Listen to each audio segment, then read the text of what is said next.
Welcome to the Conscious Pivot Podcast with international speaker, business mentor, best-selling author of Pivot, and your host, Adam Markell. The Conscious Pivot shares the stories and wisdom of people who have successfully reinvented some area of their business and personal life. You'll gain powerful insights into how you can fully embrace new opportunities, increase your performance, and master the art and science of innovation and resilience. So please join Adam as he guides you on your conscious pivot. Hey everyone, welcome back to another episode of the Conscious Pivot Podcast. I'm your host, Adam Markell, and it's a beautiful day. It's a beautiful day to be alive. I feel really blessed and in deep gratitude to be here with all of you. And I hope that you're in a place right now that whatever you're doing, that you are able to appreciate the surroundings. Maybe you're at work, you could be driving or on the treadmill or walking or talking to somebody. Well, hopefully you're not talking as you're listening to this, but who knows, right? We're always multitasking. So whatever it is that you are up to, I want to just start our podcast as I always do by bringing our attention to gratitude, bringing our attention even to our breath, because I don't know that there's anything that I personally could be more appreciative of than my breath. And that by that I mean in this very moment where I'm breathing, where we're all breathing, there are people who are going to be receiving their last breath. And so it is indeed something really, really important that we are grateful for something that's not a guarantee to any of us.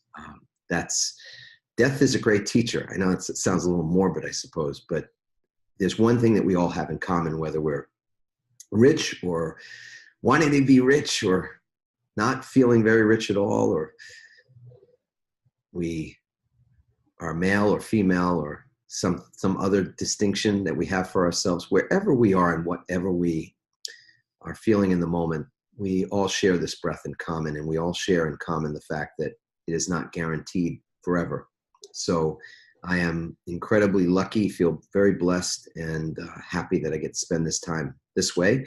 And also to have somebody on the show today, a guest who is a leader in the space of personal and business transformation, somebody that I'm going to read a little bit of his bio in just a moment and then bring him on, introduce him, and ask him some questions about himself and his experience and how he's helped people. But outside of the bio, I will just say that Chris Salem is somebody that I respect.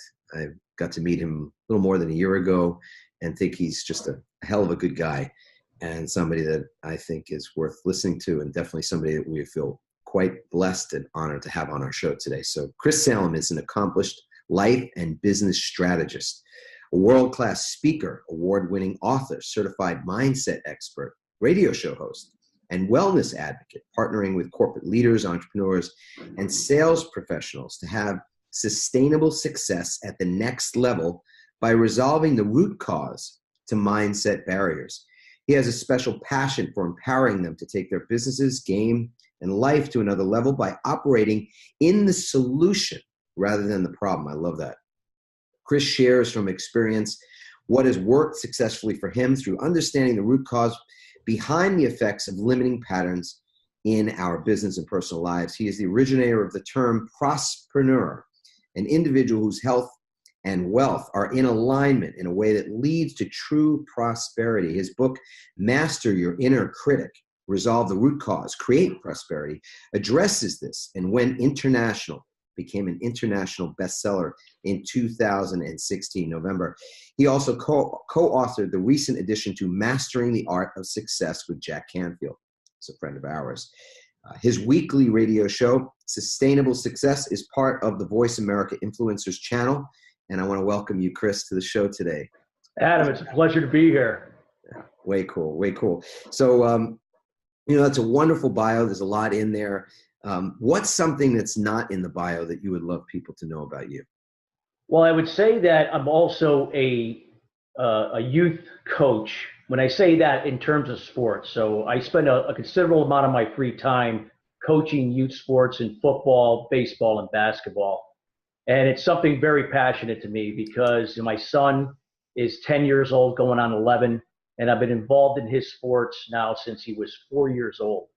And so I've been not only a part of that through those years working with him, but with also other kids his age. And it's something I love to do. And I gladly give my time for it. Yeah, that's way cool. And what's something that you're grateful for in this moment? I'm grateful to be in the moment itself, just like you talked about my breath, that I have another breath that I can breathe. And I'm grateful that I can serve my true purpose in providing value to other people to be their better self. Beautiful, brother. Way cool. We'll start kind of in the reverse order of things, but you've just recently been a part of a book with Jack Canfield, who is somebody we get to spend some time with each year, and he's just a heck of a nice guy, man. I don't know how Awesome guy. He's just a really good man, and a pleasure to know him and learn from him, etc. So you've done a book, or part of a book called Mastering the Art of Success. How was that for you? What was that experience like for you? The experience was great. I mean, there were several different contributors to the book. It's something that Jack puts out every few years. And I think they saw that the fact, when you look at success is really up to the individual. It's not just how much money you make. It's really how you live your life. And, do you live a happy, prosperous life? It's having that balance between your life and your business. And so the book is kind of geared towards that. It looks at success at different angles. And in this case, I was looking at getting to the root cause, to the limited beliefs that hold people back, that they have success. You want to be able to operate within the solution rather than from the problem when embracing the process towards success. That makes sense. Yeah. And Chris, this is a show about pivots. And so our our listeners and our viewers on YouTube, they wait with bated breath for the moment, the dramatic moment, the tragic moment. Where did you screw up? Where did it all go wrong? And then, I could spend another show talking about that. Yeah. Many of them, Adam. In terms of, if I could go back, my childhood, this is where it kind of all started. And then right to the point I turned 30 and everywhere in between. I grew up with this disconnection from my father. My father was present, but not emotionally present. It was more or less, okay, if you need something, here you go, but was really never there. And so at the time, I didn't realize that they had an effect on me, but I just knew I grew up a very angry individual. I acted out, got into, involved in certain things that I shouldn't have, adopted certain types of behaviors that did not serve me well and affected other people, including certain habits. And all of this led to an addictive personality. I used my anger, and then I would medicate with certain types of addictions like alcohol, drugs, sex. It didn't matter. It was to cover up that anger that I could not understand where it was coming from. I thought it was just something that was normal to young men, but it persisted into my 20s, right until the point when I turned 30, and it affected so many different situations: losing jobs, losing business ventures, losing an engagement. And instead of coming from the victim role, which I was, I finally, when my father developed cancer, I knew at that point enough was enough. That the only way this was going to turn around completely is that I had to take responsibility. I couldn't point the finger at anybody anymore. I had to make amends and forgive the source to my anger, which at the time I was still unclear, and that being my father. Yeah. What was that process like for you? Was this a training? Was it a book? I'm sure it was a series of things. It was a series of things. So I had 2 near-death experiences in my late teens and one in my 20s. That was not the turning point for me, however. You would have thought that would have been, but it wasn't. It was my father developing cancer, but it was a combination of finally saying, okay, I got to take responsibility. So it was a 12-step program, and it was also Eastern meditation and Eastern philosophy. And I took a blend of both to adopt a process that allowed myself to go through this and to heal myself. And that's what I did. And this is what's led up to where I am today with Master Your Inner Critic, Resolve Root Cause, Create Prosperity, working with individuals from either a business and a life perspective to get them operating in the solution rather than the problem. Yeah. Well, I'd love to know what the anger, I mean, I think a lot of people have have challenges with anger. And Yeah. I really believe it's in many ways the results of stress, and there's lots of different things that might define what stress is. But how did the anger manifest for you? What were some of the symptoms or signs? I'll say this before I pause for your answer. I'll just say that you and I are simpatico on this topic. You and I, when we first met, we had a conversation about this, I believe. I knew we clicked on that. I remember that. Yep. And I was a lawyer, and I hated what I was doing, but mostly what I hated about what I was doing was that it fueled my anger. It gave me more fuel for the fire. So I was already an angry person. I don't want to be mistaken when I say this. Being a lawyer didn't make me angry. I came in angry already. There you go. It just became like, squirting the lighter fluid on what was already raging. So what did it look like for you to be angry? So for me, it was very easy for me to get angry. I grew up with loud music. That was a way to kind of escape. And for me, like certain triggers, it could be, working for somebody that would end up being like my father, and it would just trigger this rage. And it wasn't my father, it was like a boss, or it could be a colleague. But behind the scenes, I didn't realize it, but it was really like I was looking at my father. It could be road rage. I had a bad issue with road rage, and in a couple of cases where I actually had gotten into a fist fight on the side of a highway twice. And thank God, knock on wood, I was not arrested, but I should have been. And every time when I thought that that's what fueled my anger, that person cutting me off in traffic, it was only a trigger. And that's what it really is, what you just talked about. The profession of law was a trigger, but it wasn't the actual source to your anger. And mine is every time when I got into a confrontation with road rage, it was like I was looking at my father. The other person was my father. Didn't realize it. Yeah, it's so interesting. And I don't know whether the exploration took you here, but for me it did. And ultimately, when I was breaking through anger, and I remember being at an event, like a personal development training event, and I had never been to one before. I was like, not something my family did, and none of my friends had done that, but somebody had invited me, and I went, and kind of begrudgingly so. But I remember having this opportunity to think about something that was an obstacle in my life, and something that felt true as being in my way. And I wrote anger on an arrow, and then there's this whole exercise where you break this arrow with your neck kind of thing. And I never forgot that. In fact, that we took that arrow and put it in a box frame, and it's hung on the wall for a long time. And it's interesting because anger is the root cause of so many illnesses, dis-ease in our body. It's the cause of so much dysfunction in our relationships and all kinds of things. And when I started to look at the root cause of my own anger, I realized that anger was a part of the blueprint for what love looked like in my house. I grew up in a loving home. My mother and father were both loving, and they were also volatile at times.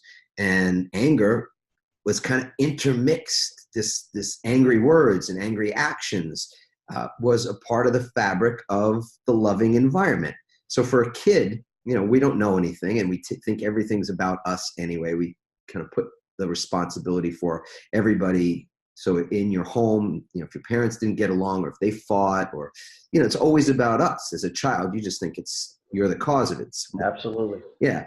But that anger was intermixed with my own definition of love. And I'm just curious if you get a sense of, you said earlier, your dad, that was the root of the anger. And did it have something to, more to do with love, or the lack of love, or, what was that like? I would say it was, at the time, it was lack of love. Because now that I look back, it's different, because my father didn't know how to be the father that I wanted to be, because he came from a family where his father didn't pay attention to him. There was no father-son bonding. So going through that and not knowing as a child that, well, why is my dad not at my ball game? Why is my dad not once in a while give me a hug or tell me that I'm doing great? Because he didn't know how to do it. And at the time, you don't know that. And so you kind of internalize it. And so at the time I looked at it, it was a lack of love. But I began to see in his own way when I had a back operation towards 2 years before he died and passed away from cancer, that he made the attempt to show that he cared. I always knew that, now I look back, I know he loved me, but it just didn't know how to show it. He never said it, but I know it was there. And he proved that in the 2 years before his death, when he was at the hospital, every day when I went through my back operation, when I was in and out of the hospital for 6 months. And that was during a time where he was trying to get his company sold. And there was a lot of stuff going on. And the fact that he sacrificed that for me, which he had never done before, was kind of a turning point for me. Yeah. And now you have a son, and you spend a lot of time on the ball field and coaching. And so it's so interesting the way we respond to things that that happen in our lives, right?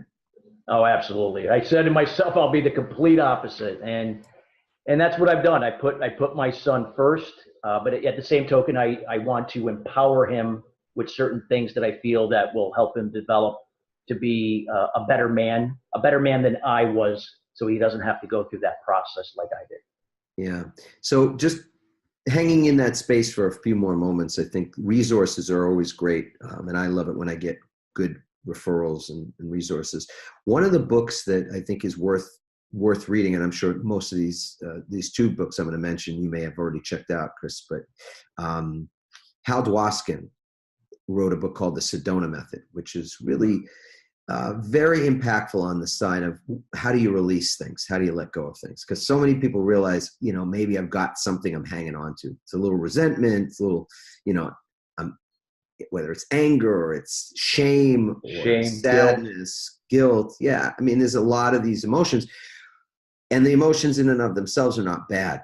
I mean, I think people will judge whether an emotion's good or bad. Like joy is good, but resentment's bad. And I don't think it's a good or bad. It's not really a judgment. It's absolutely, because the emotion is a thing itself. And if we sedate it, which is part of addictive challenges, right? So we're sedating it in some way or trying to control it in another way.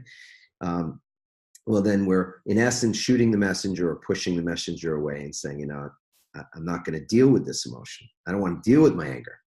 It would be crazy if I opened up that can of worms. God knows what would happen, right? So it's this idea of keeping it away, and we all know that you cannot.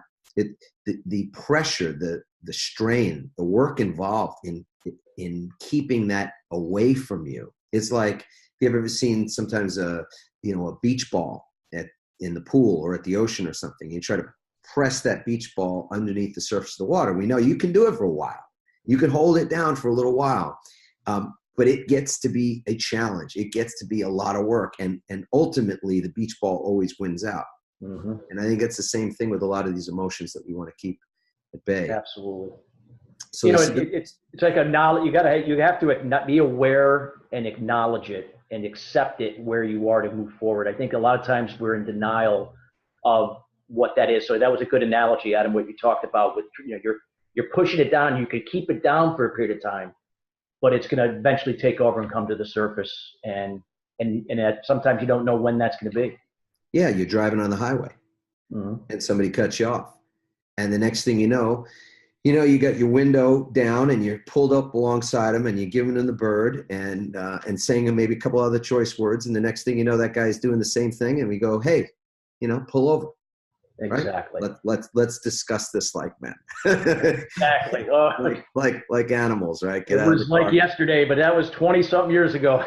Oh man, listen. When Randy and I first met, and we're married this summer, will be 29 years, so we know each other longer than that. And there was times when I would do the same sort of thing. I mean, he's getting an altercation in the car and pull off the side or something, and there, but for the grace of God, I'm still alive, because you can get dead quick or arrested. Oh yeah. There's a lot of things that can happen from that out of control state. So yeah, the Sedona Method is a really great book on that. And the other one that I discovered more recently in the last year is called The Presence Process. Michael Brown wrote The Presence Process. Beautiful, incredible book. And while I'm at the Michaels, I always recommend The Untethered Soul, which is Michael Singer, more well known. Michael Brown's work, The Presence Process, almost nobody I mention it to knows about it. It's like one of these, look. So it's a rare gem. It is. Guys from South Africa, and it's truly a remarkable book in this topic. But what's another place in your life where, because you got through a pretty serious challenge, this challenge, and it started to inform what you were doing for a living as well, because you become a speaker, you become a coach, you become an author. Yep. What was it that drove you in that direction? Well, I mean, I had spent a majority of my career in sales. So I had spent a number of years in aviation media, selling media programs, being around digital agencies, brokered aircraft. And that was something I knew very well. But it reached a point where I felt like it wasn't something coming from the heart. It was something I knew well. I was able to, do good with my skill sets of doing presentations and connecting with people, but it wasn't heart-centered at that point. And my son at the time was around four years old. And I said, well, I've been coaching people on the side for several years with what I do now. I said, I got to do this full time.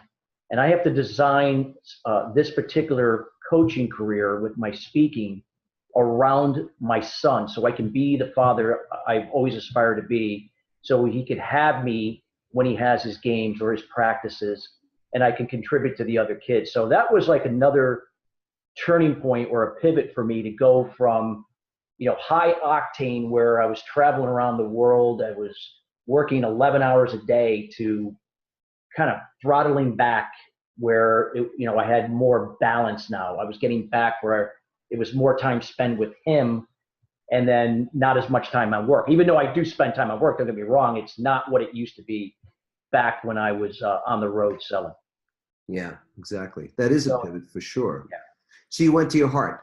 I mean, I went to the heart. Like if we were creating your recipe, your pivot recipe, what would be involved in it? Because it's been successful for you. So you've been able to, as you say, throttle back, but not necessarily move from being in a house to living in a box or something. Nothing like that. But I mean, there's certain sacrifices.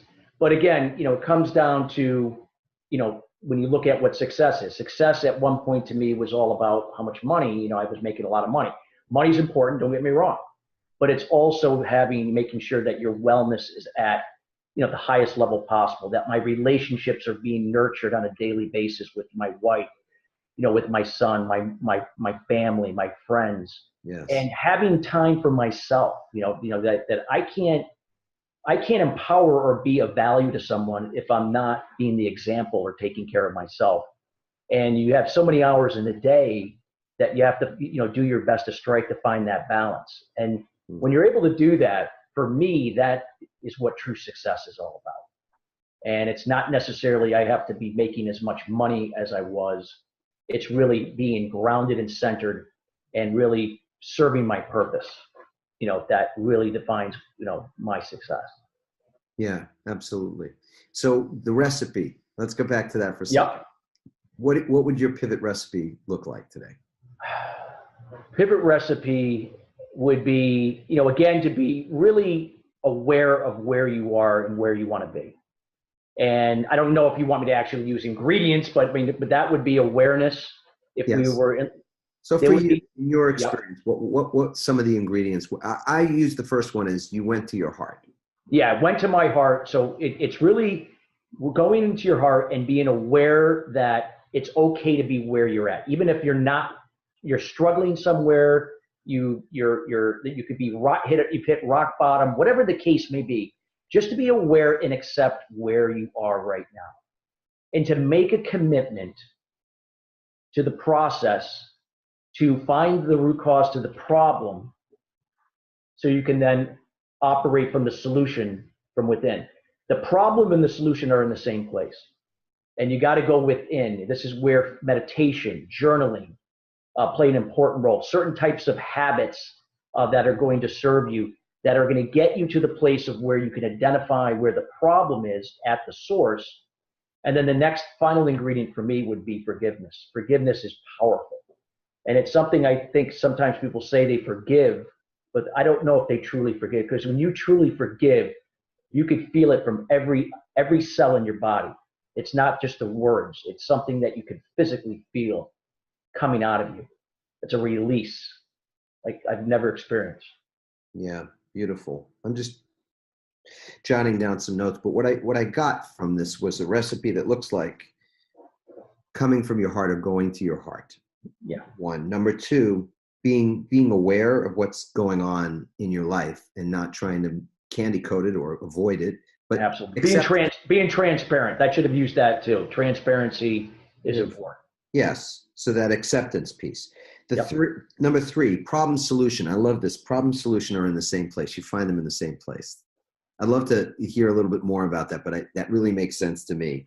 And number four was forgiveness and true forgiveness and I want to also understand how it is that you is there a process that you've used for forgiveness? Because that's something people hear a lot for sure. Absolutely. Happy to cover it with you.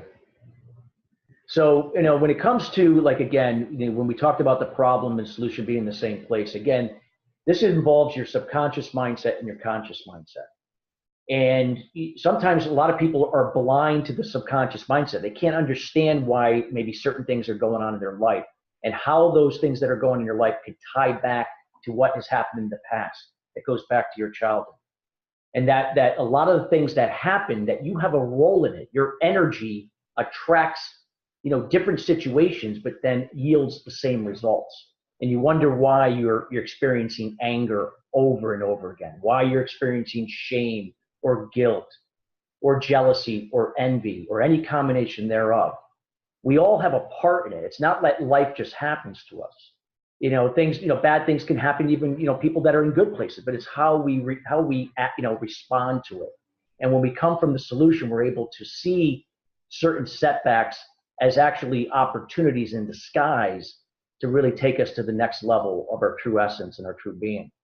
And so for me, it's, where the problem and the solution is, we have to be able to resolve the root cause at the source, to truly forgive it, the source, not only for the source itself, but also more importantly for you, because it's at that point when you truly released it from your system, you have the ability now to be looking through the same process of meditation and journaling to find the solution, find your purpose, and then adopt better habits, disciplines, and a specific life and business strategy, a very specific, that's going to take you to where you want to go, what your true purpose is, your true calling, and whatever your duty is to serve others. Yeah, beautiful. My wife, Randy, she loves this question, and I think questions are really powerful, especially at places where we're uncertain of the direction, whether it's a mindset direction or it's physical direction, et cetera. So her question is, what is the creative opportunity? So as part of our recipe for pivoting, we always ask that at the intersection of problem and solution is this question: what is the creative opportunity? And clearly that's what you've outlined. Yeah. I mean, the creative opportunity is that you get to start all over, clear the cluttered foundation, establish a clear foundation, and not necessarily that you're reinventing yourself completely, but you're aligning with your true self, your true being that is filled with love, joy, happiness, and that you have the choice to live that way, but you have to have the right tools, habits, disciplines, and a game plan to make it sustainable. It's not something that you do once in a while. It's not something that's automatic. It requires work, and it's ongoing, like with anything. Nothing just is on autopilot. Yes, exactly. And then on forgiveness side, so what's the process you've used there? So forgiveness there is, again, if the source is still present, is absolutely going to the source and having that heart-to-heart conversation, and not releasing the expectation, because you don't know how the person is going to react. They may be responsive in a positive way, or they may not. But see, again, it's not about them. It's about you in this case. So it doesn't matter how they respond. That's their choice. You have to just release all expectations. But you have to come from the heart that you're truly releasing, you're forgiving at the heart level. It's not just words being said. It's that you really mean it, that you want that this person or what they did, either whether it was intentionally or unintentionally, does not have control or power over your state of being any longer. You can only allow that. So when you release it and forgive truly, from the heart, you're releasing that power of control that source has over you. Yeah. It is truly the case that forgiveness is the magic key. Can't say it enough. One of our students from years ago wrote a book, which I love, and every opportunity I get to prop her, and her book is a grand opportunity for me. Her name is Juliana Erickson, and she wrote a book called The Other F Word, and that F is forgiveness. And there's an incredible forgiveness process in there as well. And I always think of the two things like brother and sister is letting go, releasing and letting go on the one side of the coin, and forgiveness on the other. Yeah. So it's this willingness to let things go at the same time that we're willing to forgive. So a letting go process that we've taught for a number of years is are these statements that we can answer for ourselves in the moment. So where you feel tension or any of those old familiar feelings, and as you said so eloquently, Chris, earlier, this is all stuff from childhood. For the most part, these are things that were ingrained and we learned and are part of our being from long before it was even before there was cognitive development going on. So this is happening, from birth until 7-8 years old, before our minds are even really developing. So in any event, this is some of the software, if you will, that's running us on a continual basis. So when stuff comes up, and that stuff comes up, that feeling of shame or sadness or resentment or anger, and you can just ask yourself some of these questions. So the first question is, do I like feeling this way? So in the moment, you ask yourself, and I'll give you guys these questions. You can write them down and use them. Do I like feeling this way? And the answer is yes or no. Do I want to let it go? Yes or no. Am I willing to let it go? A little different. Yes or no. Oh, yeah. And when am I willing to let it go? And the answer is either now or not now, right? And so those 4 questions, when answered, for me in the moment, allow me to process a feeling, not ignore it, not sedate it, control it, or whatever, shoot the messenger kind of thing, but deal with it and process it in the moment. And then there's this added piece, which is to say, is there something to forgive? Is there a creative opportunity right now in front of me to forgive this thing that comes up from time to time? It's not coming up every minute, but it's coming up from time to time. So yes, I love to release it. And now I'd also love to forgive it, because true forgiveness means that it might not have to come back again. Might not have to feel that again. So, and I think any way that you can do that, whether it's through, the Hawaiian practice of Ho'oponopono, which is a beautiful practice for forgiveness. I think it goes something like, please forgive me. I'm sorry. I love you. Thank you. I may have gotten the order of those 4 things, out of order, but it's that idea that there's something, that I'm asking for forgiveness. I'm seeking forgiveness, that I also am expressing love, and that I'm expressing gratitude. So whether it's that practice or it's some other forgiveness practice, it really is really powerful. And it was that way for you because you forgave your father. Yeah, I mean, it's such a huge release. I mean, it was just like to the point where it felt like there was tremors. I mean, that's how powerful it was. I never experienced anything like that in my life, but I knew it felt like a weight. I feel like I lost like 8 pounds. It was like literally carrying that like weight, from it. And it just transformed my life completely, in terms of how I looked at life, and that, I no longer since that time played the victim role. It was something that I had responsibility over my life. I had to learn how to be in the flow, learn to seek out see the blessings in the setbacks and challenges, because that's how life is. And to really just operate from within, from who I truly am, and not try to be somebody I'm not. Yeah, beautiful. Chris, what's a ritual, something that you do as part of your practices to keep you in a great state of mind and all that? Well, besides meditation and journaling, the first thing I do when I wake up at 4:30 or 4:45 in the morning, and that's something I do religiously every day, no matter what time I go to bed, is I make my bed. And making my bed, I wasn't in the military. It was just something I learned in the 12-step program. And basically what it is it just helps the mindset to, get organized so that whatever you're going to do for the day, that you felt like you accomplished something. And something so, small like that. I mean, it's not a major accomplishment by any means, but it's just something gets the mindset really focused, that, so that you can focus on the priorities that really matter. And when I couple that with my meditation, my journaling, my workout routine, reading a chapter out of a business or personal development book daily, and eating a healthy breakfast, it all sets me up for that recipe for sustainable success in my business and my personal life. Yeah, beautiful. It's so interesting you say that. Just realizing now that I make the bed and feel good about it, because it is a victory. Like you said, it's not, it's not, to win the Olympic gold medal, but it is a victory. And there's no question that successful people, that a part of how they create success and sustain it is that they celebrate it, that they acknowledge that there's something, something they've done that's worthy of some praise, right? Because if you won't praise yourself, who will?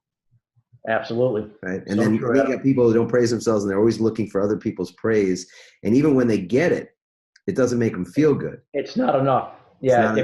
It's the only person that you should be judging is yourself. No one else. Nobody else should be judging you, or you're allowing them to judge you. It's yourself. That's where your solution is. That's where the problem is. Go within. So do you know what your next pivot is?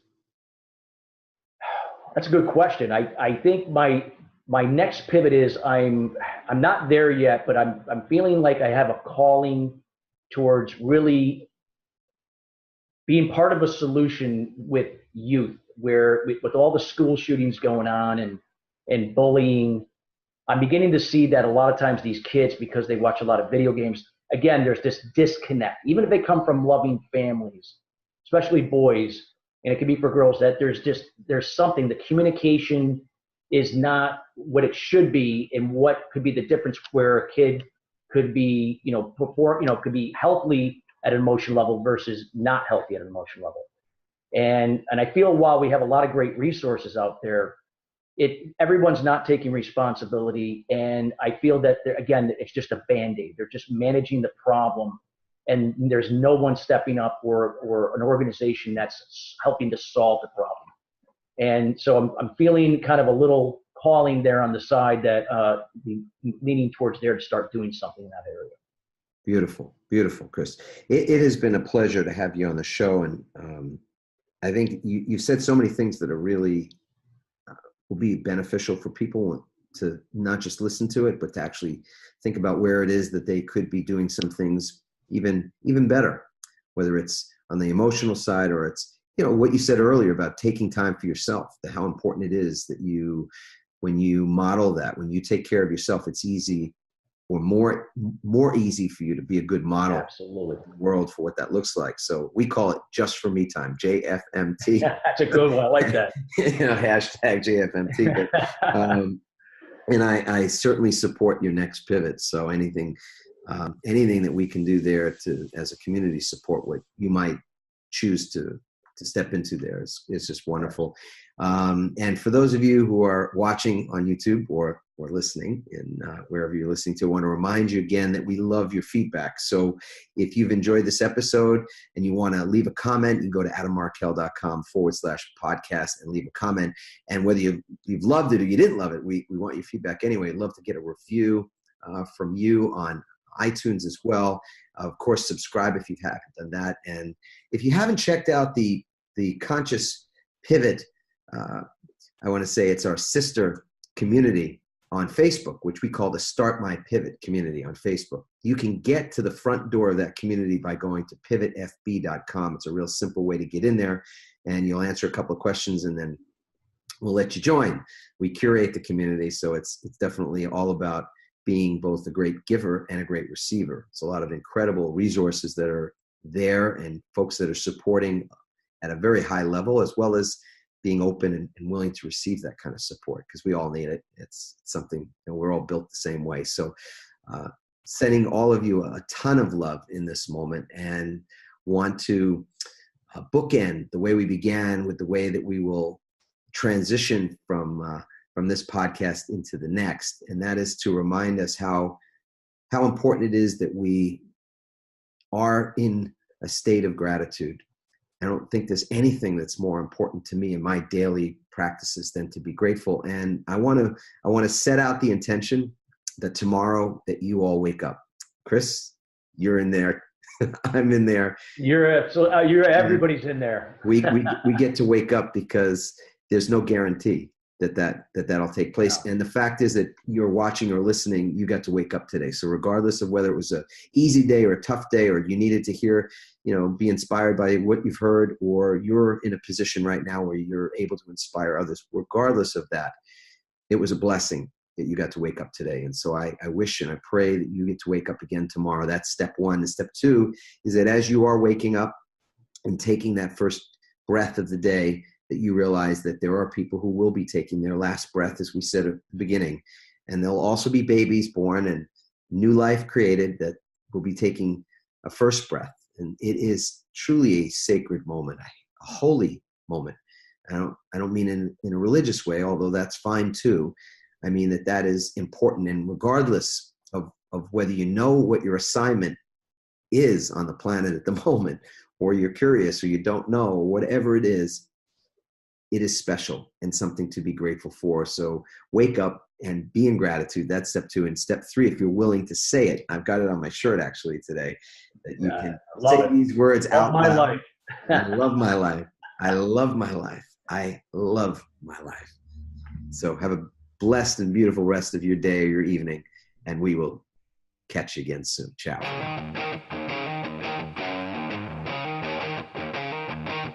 Thanks for listening, everyone. We hope you now have the tools and greater insights to navigate your own pivot.